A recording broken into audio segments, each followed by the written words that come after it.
This is the Anthrobiology Podcast, hosted by me, Gabby LaPera. Every 2 weeks, I interview a biological anthropologist about what makes us, us.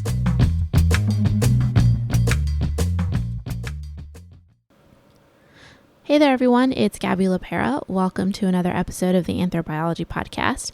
On this week's show, I talked to Dr. David Raichlen of USC, and we talk about some recent research that he's done looking at how understanding our evolutionary environment might help us deal with modern health consequences of our current environment. I know that sounds like a lot, but just listen to the show and it'll be totally clear by the end. If you, for whatever reason, choose not to listen beyond this intro, don't know why you would, but maybe you're the kind of person who only listens to podcast intros. One thing that you can take away from this show is that exercise-induced neurogenesis is probably possible in humans. So what does that mean? It means that doing certain types of exercise may allow you to grow or regrow brain cells, which we didn't really think was possible before. And Dr. Raichlen gets into potential evolutionary reasons for why exercise and neurogenesis might be connected. Super interesting show. I think it speaks for itself. Really excited for you to listen. Just a small listener note. Last week, you heard me talk about my commitment to including more topics about diversity and inclusion in the show. This one was one of those shows that I mentioned that was taped previous to that commitment, but I still wanted you all to listen to it. Oh, and before I forget, thank you to everyone who's written to me. I have gotten all of your emails. I have started reaching out to the anthropologists you've suggested. I am super excited to have more people writing to me than ever. If you feel the need to drop me a line, just shoot me an email at gabby.lapera@anthrobiology.com. Or you can DM me on Instagram or Twitter. I know how to check both of those. And I will respond eventually once I remember to check my notifications. I'll definitely respond to an email though, so maybe just try that. All right, y'all, enjoy the episode. Hello there, everyone. This is Gabby LaPera. You are joining me for another episode of the Anthrobiology Podcast. On the other end of Skype today, I have Dr. David Raichlen of the University of Southern California. Dr. Raichlen is here to talk about his research. And do you want to tell us a little bit about what kind of biological anthropologist you are? Sure. And thanks for having me on the show. It's nice to be here. So I am a biological anthropologist who's interested in understanding human evolutionary history and how we can apply that to mainly to health problems that we're dealing with today. I've spent much of my earlier career really focused on paleoanthropology and reconstructing human evolution, but over the last decade or so, I've really focused on how an understanding of that time can influence our health and well-being today. Definitely. I am very excited about this topic. I'm really interested in mismatch diseases, which is the idea that our present environment doesn't match our evolutionary environment, and that has some unintended health consequences for us. And I'm very excited because we're going to get to talk about all of that today. Absolutely. I'm excited about that too. Yes. So the reason I asked you on today was because you and a co-author wrote this really incredible paper in Scientific American. If anyone wants to look it up, it is called Why Your Brain Needs Exercise: Key Transitions in the Evolutionary History of Humans May Have Linked Body and Mind in Ways That We Can Exploit to Slow Brain Aging. It's exactly what it sounds like. That's one of the best things about scientific papers. But I wanted to start with this idea that a lot of kids, or at least when I was growing up in the 90s, one of the things that you heard was that once you lost a neuron, that was it. And as you got older, you lost them. And anytime you hit your head really hard, you lost them and you were just a little bit dumber after that. Turns out that's not necessarily true. Can you talk a little bit about that? Yeah. I mean, that was a really pervasive view of neuroscientists for quite a while, that you build up your sort of neuron numbers through adolescence and growth and development. And then adulthood is a process of losing neurons. It turns out that is likely not true. It's actually really difficult to test in humans, but in animal models, there is really strong evidence that in the adult brain, neurogenesis is possible, that you can grow new neurons. New neurons seem to be growing primarily in the hippocampus, which is a brain structure associated mainly with memory. There are a couple other possible places where neurogenesis might be happening. And, there's a lot of debate in the literature about what those new neurons are doing. How long do they survive? Are they important? I think the sort of consensus is coming down on the side of these neurons that are born in adulthood are useful for certain aspects of hippocampal processes, and they can survive and they can have a really strong impact on your brain as you age. I want to ask you a question real quick. Maybe you can clarify, why is this difficult to study in humans versus rats? Oh, well, yeah. So, the way that the big issue is you can't count neurons through neuroimaging. And so the way that this is studied in animal models is by injecting tracers when an animal is alive and then euthanizing them and counting neurons in their brain post-mortem. So Yep. Not something we can do in humans. There have been some attempts. People have used tracers towards the end of life in humans, that kind of a thing. So trying to get at that. And it's not as huge of a debate as it once was. Most people believe that humans are capable of neurogenesis. Right. I asked that because I think that this is one of the themes that comes up on the show, is that there are some things that it's very difficult to study in humans. So we use animal models as a proxy for that. That's right. But you have to be really careful about that, right? One of the beautiful things about understanding sort of the evolutionary models and applying them to health research is that, all this health research goes on in mice, but mice and rats have very different evolutionary histories than humans. Mm-hmm. And so you have to be able to account for, there is a good reason why a lot of drugs that seem to work in animal models don't function at all and work at when you get to human trials, right? There are some physiological differences linked to our evolutionary history that are important. Yeah, definitely. I think my favorite example of that is leptin. When they discovered leptin back in the 90s, people were super excited because they're like, finally, we figured out how to suppress people's hunger using this hormone. Works great on rats. Give it to humans and it doesn't really do anything unless you already had a leptin deficiency to begin with. Yep. I think there's a Twitter account that's called like In Mice or something. And so every time someone publishes a study and they get press and it, tells you how to lose weight, they automatically attach like, be careful. This is just in mice, right? we don't know if this works in humans. Yeah, it's just like the fortune cookie thing where you open the fortune cookie and then you append in bed to whatever fortune you got. Exactly. Yeah. Also, circling back, I pity the poor grad student that's sitting there counting neurons. That does not sound fun. Yeah, there's a lot of things that happen in the lab that are not the most exciting moments. But when it comes down to what you're actually doing, if you stop and think about it, it can be exciting, I think. Yeah, definitely. I don't actually do that part of I don't work with animal models in that way, so I don't do that work. But I imagine it can be exciting if you're finding some cool stuff. Yeah. Yeah, definitely. I think that science is definitely it's kind of a seesaw, right? Where there's all this really boring work that no one thinks about. And then there's like a big, exciting discovery, but it's really just a tiny step forward. And you seesaw back to being a little sad. Yeah, but, I think when it comes down to it, what I have learned is that if you don't enjoy the boring parts of it, you're not going to enjoy this job, right? Like there is this level of enjoyment that comes from doing the very tedious parts of science, knowing that how you're doing it matters, right? Knowing that the little tedious steps that you take to make sure that you're not making mistakes and the checks and balances that you put into your experiments or your studies, you kind of have to enjoy that process a lot.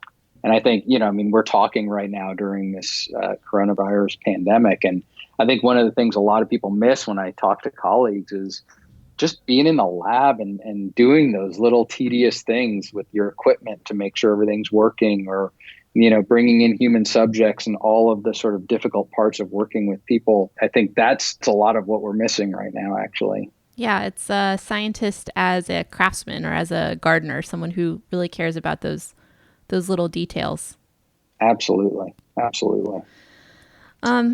Okay, so this article that you wrote about neurogenesis, one of the things that you said is that there's the potential for exercise-induced neurogenesis, and it was attached to aerobic exercise. Can you just give a quick rundown? What is aerobic exercise? So aerobic exercise is exercise that is done at an intensity that is where we're using oxygen as our primary metabolic substrate. Anything from walking up to jogging and running. Anaerobic exercise would be like sprinting, and resistance training would be kind of weightlifting or strength training. And we have pretty good evidence from animal models that aerobic exercise seems to be the most consistent trigger for neurogenesis. In fact, the sort of early papers where people were discovering neurogenesis, some of the ways that adult neurogenesis in rodents was discovered was from wheel running experiments. So one of the things that we've talked about on the show before is actually doing resistance-based exercise to help strengthen bones and help prevent osteoporosis in older people. So I'm really excited that we're leaning into aerobic exercise as something that's potentially good for your brain. One, because I'm a runner and I like to think that I'm doing all the right things. But two, it's just because it's something that we've never really talked about. And I want to dig into what you really bring to the table as a biological anthropologist, which is why would aerobic exercise potentially be tied to neurological gains? Sure, yeah. That is the question I've been kind of interested in for the last 10 years or so. So easy to answer. Yeah, right. But it's what brought me to. So the researcher that I wrote this Scientific American article with, his name's Gene Alexander.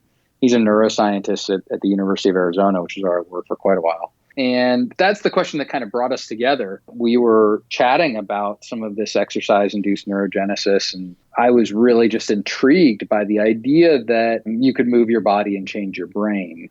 And I really wanted to understand why, and I thought that if we could understand why from an evolutionary perspective, that might give us insights that we could use to enhance that process today, right? So could we take an evolutionary perspective and actually improve on the effects of exercise on the brain? So that was the genesis for a lot of the work that we've done together. And we've done a bunch of projects looking at different aspects of the links between exercise and the brain. One of the areas that we focused on was the idea that from an evolutionary perspective, we don't exercise, right? From an evolutionary perspective, we're physically active, or our ancestors were physically active. They didn't decide to go for a 30-minute run 5 days a week. They were active when they were foraging. And that seemed to be a pretty good avenue to look at. Is there something about the activity of foraging that could link aerobic activity with the brain? Mm-hmm. And so that's where we started to sort of go down that path.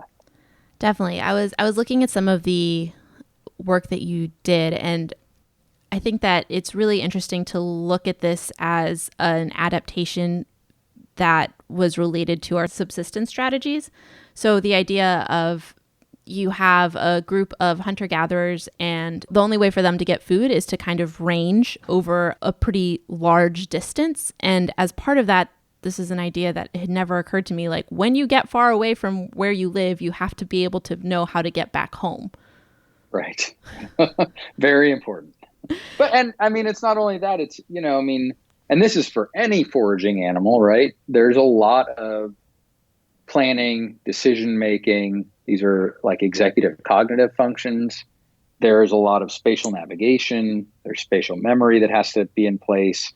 Whether or not you're coming back to a home base, even if you're just out foraging, you have to know where food is likely to be and at what times, depending on what kinds of foods you're specialized in. So foraging is an incredibly cognitively complex activity. And when you add to that the distances that you have to travel as a hunter-gatherer, which is what we were starting around 2 million years ago-ish, you can see how those links might have been generated. Definitely. And then on an even more basic level, switching to bipedalism, It's very hard to be bipedal. It's very hard to just balance, much less walk around.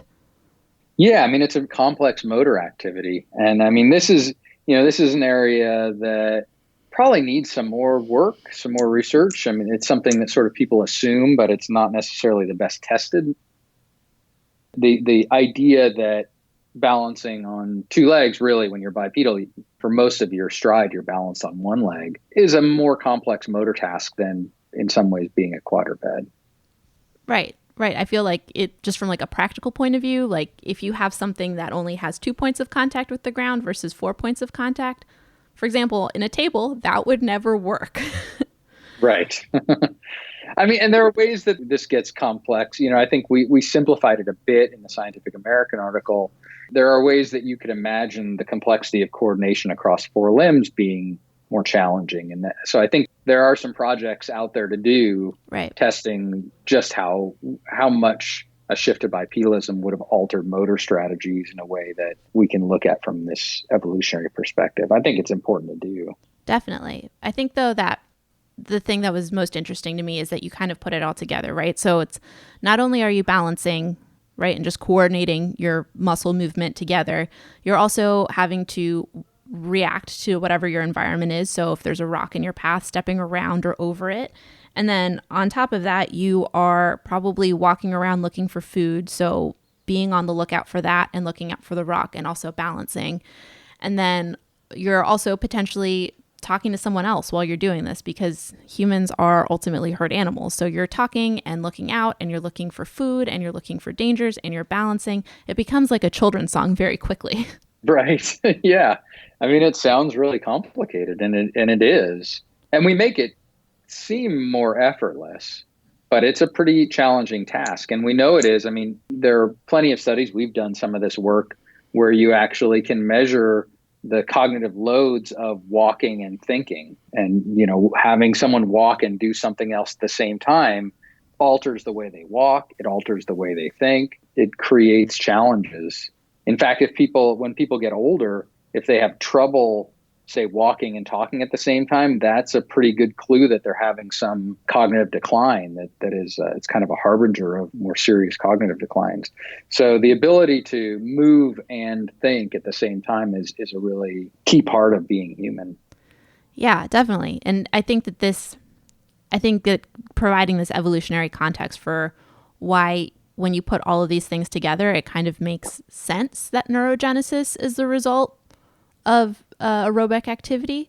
I think that is a really important contribution. Yeah, I mean, I think it allows us to play around with it more, right? I think that's where I get excited about it, because I think on some level, look, we all know that exercise is good for us, right? You don't have to, we don't need another. I mean, we do need more work there, obviously, to figure out nuances. But I mean, that is the bottom line. Right. Exercise is good for you. And we know pretty well that exercise is good for your brain. And I think where the evolutionary perspective comes from, and what I get excited about is, as I said, okay, can we tweak that? Can we enhance that? Can we make use of why exercise is linked to the brain to magnify those effects in some way? And we think you can. We think if you take this perspective, you can add cognitive challenges to exercise programs in a way where you can actually get more bang for your buck. That actually sounds really interesting. Are there like concrete tips that you can give someone who is exercising now to give your brain a workout while you are working out? Well, that is the $1 million question. So I'll say what's out there. Lots of groups, including us, have developed different types of interventions that you can do while you're exercising. So the one that we just published this, I think in February of this year. It's a sort of a game that you can play on a tablet while you're on an exercise bike. You could play it on any kind of stationary exercise machine. We tested it on an exercise bike, and it basically forces you to do some cognitive multitasking while you're exercising. So in the game we developed, you're riding a bike through a maze. So you have to spatially navigate through the maze. And at the same time, different executive function tasks come up on the screen. So ways of taxing different aspects of executive cognitive functions. And what's an executive cognitive function?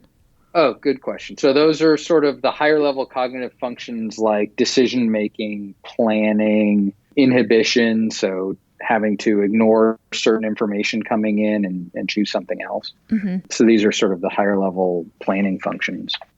And so in our study, at least what we found was that if you do that, we did a 12-week intervention where people came in 3 times a week for 30 minutes at a time. These were older adults. And we were able to show some cognitive improvements in the group that did the combined task. We compared them to a group that just exercised. We compared them to a group that just played the game without exercising, and then a control group that watched videos. And so we found basically you improved on the cognitive tasks by just exercising and just playing the game, but you got double the improvement when you combined them. And you actually improved about 6 weeks earlier on those transfer tasks. That's so really impressive. And it's, I mean, it was a really cool result, and it's not in isolation. There's other games that have been put out there where people have shown that combining exercise with cognitive tasks can lead to bigger improvements than just exercising alone. That, circling back to your question, what we don't have a good sense of, because this is a pretty new field, right? I mean, this is like the papers that have been published in this area is not. It's over the last few years. Hear that, listeners? We're on the bleeding edge of science here. Right there. And so, we don't know what the best thing to do is. And we don't know what some of the more simple things to do, how they could impact cognition. So, oftentimes I think about things like, well, just changing your route. I mean, a lot of us who I'm a runner and I run the same routes. You live in a city, you get the routes that you like and you just kind of stick to them. Well, what would happen if you really did try to tax your spatial cognition more often and alter those routes? I don't know, but that would be another sort of question that arises from this kind of work. How about the difference between someone running on a treadmill versus running outside? That's a great question. That's something we kind of talk about a little bit in the Scientific American article. It's very possible that by running on a treadmill, you are taking away a lot of the everyday run-of-the-mill cognitive challenges associated with running outside. You don't have to turn, you don't have to make any decisions, you don't have to pay attention to all that much. It's really much more of a motor task alone. So is it possible that we're shortchanging ourselves cognitively a little bit? It is possible. And I think that's why some of these games that you can play on a stationary exercise machine could be real important, because you could, for people who want to use a gym and exercise inside, maybe we can find ways to improve the cognitive challenges of that exercise. Yeah. We also think that it makes it more fun. And so, I mean, there has been quite a bit of work in the kind of exergaming world. That's a word that came up in the last few years. And, it does seem like people are more willing to stick with exercise when they're doing stuff like, playing games and things. That's another area I'm really interested in, is how do you change behavior? And so finding ways to make it fun and make it engaging, combined with improving your cognitive performance, that could really be important for public health. Yeah, that's really interesting. I hadn't really thought about that. I feel like I exercise a fair amount, but I know that other people in my family don't. And I constantly get I'm sure you get this too. I think every runner gets this, which the comments are like, why do you run? Is someone chasing you? Or like, wow, I can never imagine a more boring activity. And it's like, I don't know how to communicate like what I get out of it. But I feel like I feel like it's hard to convince certain people to exercise. I feel like maybe this would be an intervention that could work for them. Yes, I agree with you. The desire to not exercise is also an evolved human trait. Ooh. And that is something that is very difficult to overcome. If it was easy to overcome, I was just kind of looking up these numbers, that we're at a point where, especially in older adults, it's less than 20% of older adults meet the minimum U.S. government guidelines for physical activity. That's not a lot of people, right? 1 in 5 meet those guidelines, less than 1 in 5. So if exercise was just something we really wanted to do, those numbers wouldn't be like that. Right. Right. So there's a lot to overcome, and a lot of sort of evolved physiology and evolved psychology to overcome to get people to exercise on a broad basis. And I think, I mean, one of the interesting things, I know we're kind of going off on a different tangent, but I mean, we can tell people exercise is good for you. People have been doing that for decades. People have been trying different ways of convincing people to get exercise. None of it works. The needle has not moved that much. It's a really kind of intriguing phenomenon, and we're not meeting that challenge of how to get people out the door. Yeah, that's actually a really interesting point, because a lot of times anthropologists think about mismatched diseases and about how our evolutionary environment doesn't match our current environment, and that leads to health consequences. And I've always thought about that in like kind of a more active sense, right? Like in our evolutionary environment, we had to forage and hunt and gather, and like we spent all of this time moving around. And so now that we spend all of this time sitting, that has a bunch of consequences. I never really thought about the evolutionary imperative to not move around. Right. Yeah. I mean, it's very strong. There's a reason that sitting on the couch feels awesome. And why is that? Can you kind of elaborate on that a little?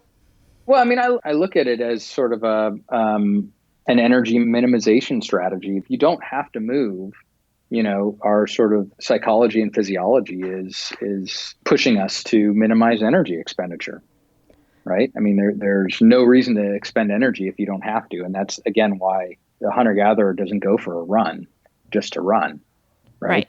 Nobody wants to spend that energy. Although you don't think of it that way. You're not calculating, I don't want to spend these calories, but it's just, it feels good to rest. It feels good to sit around. Yeah. It feels good to be inactive. And sock those calories away for something else, like fighting off a disease or a parasite. Right. Exactly.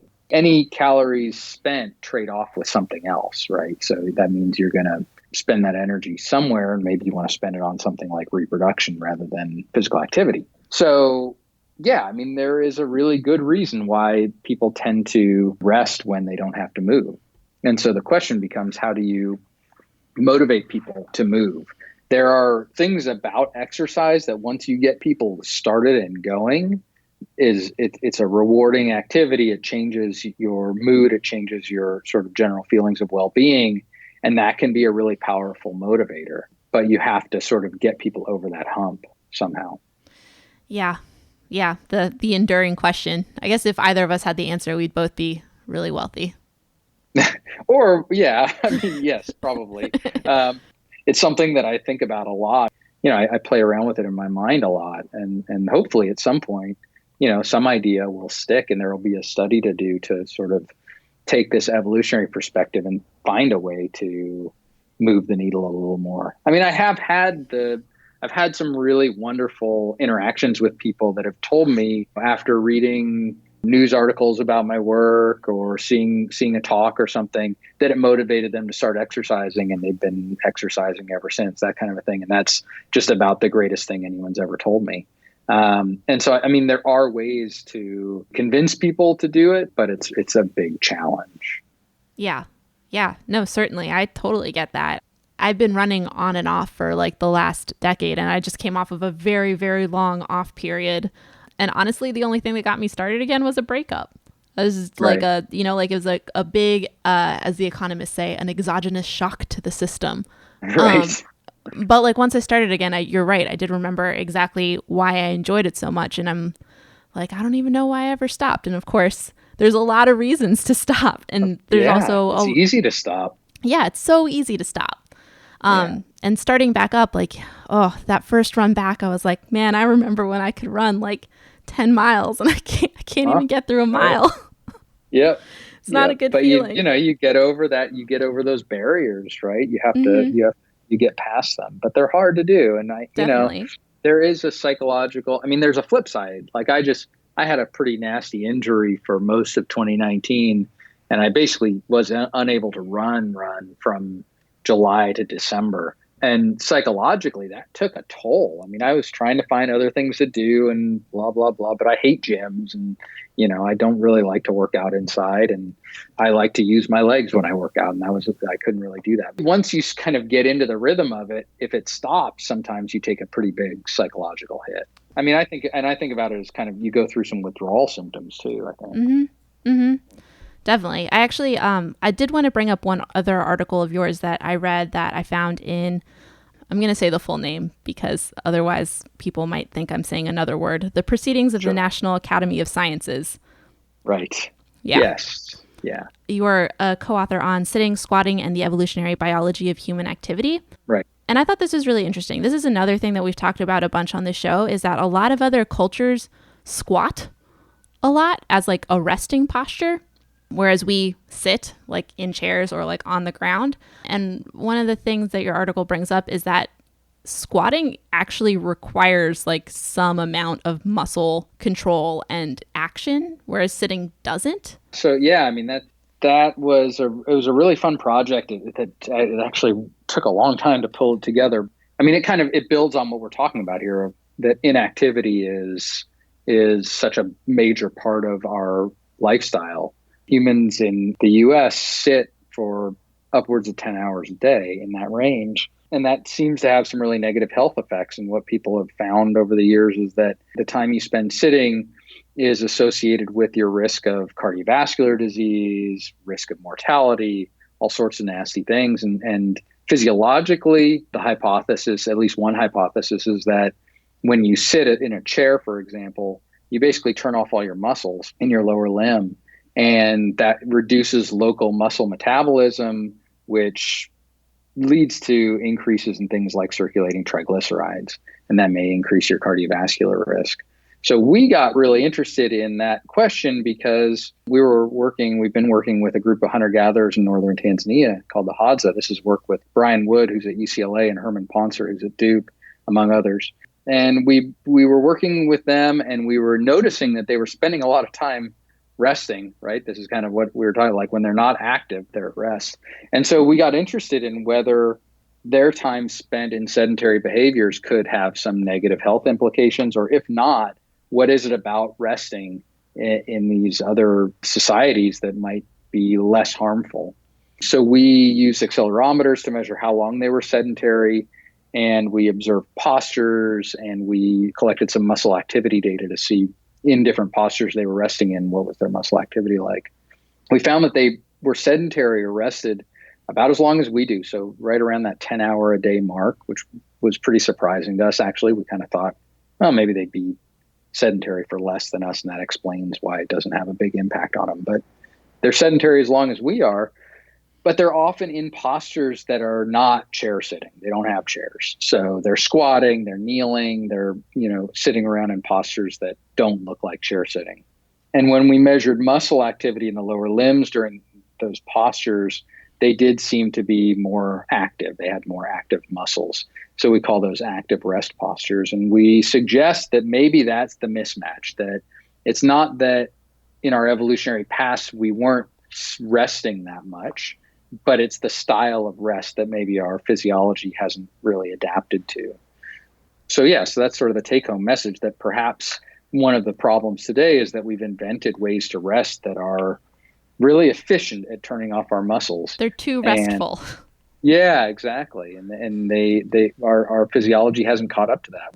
We don't have a way to. We've never had to manage that level of muscle inactivity across the day. Yeah, definitely. I think this is really interesting too, just because it shows that you are thinking about this issue, this problem from so many different perspectives and applying different ideas to it. And the truth is, like, human health is a very multifaceted thing. And so that's really the only way to approach something like this. This isn't even getting into like dietary differences. Right. Yeah. That's the one area that I have not really, I mean, I've been focused much more on the physical activity side. The dietary side is a whole other ballgame, and much more complicated in many ways because, humans are adapted to such a variance of diets. We're able to sort of manage such a wide variety of diets. So it's a lot harder in some ways to sort of figure out and tease apart than the physical activity side of things. Yeah, but this stuff is super interesting. I am looking at my clock and I want to be respectful of your time. So is there anything that we didn't talk about that you wish you could say? I think the bottom line, I think there's a lot of really fantastic work going on in this area of using an evolutionary perspective to affect human health today. I think, we don't want to oversimplify things when we think about looking at living hunter-gatherers. We want to think about them not as models of ancestral humans, but as people living in cultures and societies today that differ from ours. And can we sort of think about how those differences may impact their health and impact ours, and then put that all into the sort of broader human evolutionary perspective. I think there's a lot of benefits that are going to come out of this kind of work. And hopefully we're playing a little role in that, and I hope we continue to. That's awesome. That's as great a reason as I have ever heard to study anthropology. I agree. I agree. I love it. Yeah. Okay, so time for our last 3 questions. First question, if someone wanted to learn more about your area of research, where is a good place for them to start? Sure. It's actually kind of a hard question because I think the area of work is really interdisciplinary. So there's a lot of different resources. There's some great popular resources, like popular press resources. Our Scientific American article is a great resource. I hope it is. Thank you. There have been some other great articles in Scientific American. So Herman Poncer, one of my colleagues, has written a couple of really great Scientific American articles over the last couple of years on the evolution of exercise. And there's a wonderful book by Dan Lieberman called The Story of the Human Body that I think really encapsulates a lot of this area of work. It's a really wonderful place to start for not only just for the general public, but for students and researchers. I guarantee that book will generate some ideas, whether you like them or not. They'll make you think and maybe lead to some new research projects. I actually love that book. It is the reason I started this podcast, and I just emailed Dr. Lieberman a couple days ago, and he has agreed to come on the show. So great. Yeah, great recommendation. Yeah, no, it's a great book, and he'll be a great interview. He's a great guy. So second question, what are you reading for work right now? So when I read for work, outside of like reading articles, I read nonfiction books, but I try to read outside of anthropology. I feel like you can get a lot of kind of interesting ideas to apply these perspectives to. So I just started reading a book called The Catalyst. The idea behind the book is it's sort of a business psychology book it's mainly about how to convince people to do things or, change behavior, but mostly from sort of a business perspective. But I started to think that might be a really interesting perspective to get at the things we've been talking about. How do you get people to start exercising, right? How do you change their minds or change their behavior in a way that can be really health enhancing? And so I found it to be really intriguing as to thinking about applying some of those principles to behavior modification. I really like that answer because I think that it really displays how anthropologists kind of pick from a lot of different things. And I actually just finished reading a book called Range. I really liked it, partially because it catered towards how I have approached my education, but also just because I really like this idea that we spend a lot of time as a society telling people to specialize when there's a lot of value to be found in taking the best ideas from a lot of different fields and then applying them to whatever you're trying to solve. Yeah, I totally agree. Anthropology especially biological anthropology, is a interdisciplinary discipline. Biological anthropologists borrow and use methods from lots of different areas. And so it's hard to be too narrow in this field. Yeah. And I think that's, the reading things outside of biological anthropology is always what generates kind of new ideas for me and sort of new areas to think about. And those ideas germinate, right? It may be a year or two of just sort of chewing on something until it comes to something that you can actually do. But that's the fun of it. Yeah, definitely. I totally agree. Last question. What are you consuming for fun right now? Whether that's reading or listening to podcasts or watching TV shows. Maybe you're just cooking. I don't know. What are you doing with your time during this epidemic? All of the above. We just started watching Better Call Saul, which we finally sort of decided this is our time. We're going to do it, and I'm loving it. And then I had this stack of New Yorkers. I subscribe to the New Yorker, but I'd never have time to read the whole thing, and so I've just been sort of slowly working my way through New Yorkers. It's been really fun as usual. Yeah, I totally get that. I can't tell you how many times I've subscribed, realized that I'm not reading them, unsubscribed, but now I have like a million tote bags, New Yorker tote bags. Yeah, right. They're great. They're so useful. And I mean, the magazine is pretty timeless, you know. I mean, It's so good. Some of the articles are more topical, but yeah, you can go through your stack and always find something good. Definitely. Well, thank you so much for joining us. I really appreciate it. It was great. It was my pleasure. Really enjoyed the conversation. Fantastic. Hopefully we'll see you again soon. For sure. Thanks for joining me for this episode of the Anthrobiology Podcast. If you have questions or comments, you can reach me at gabby.lapera@anthrobiology.com. That's spelled GABY.LAPERA@anthrobiology.com. This show was produced and edited by me. Music courtesy of Chad Crouch, aka Poddington Bear at Sound of Picture.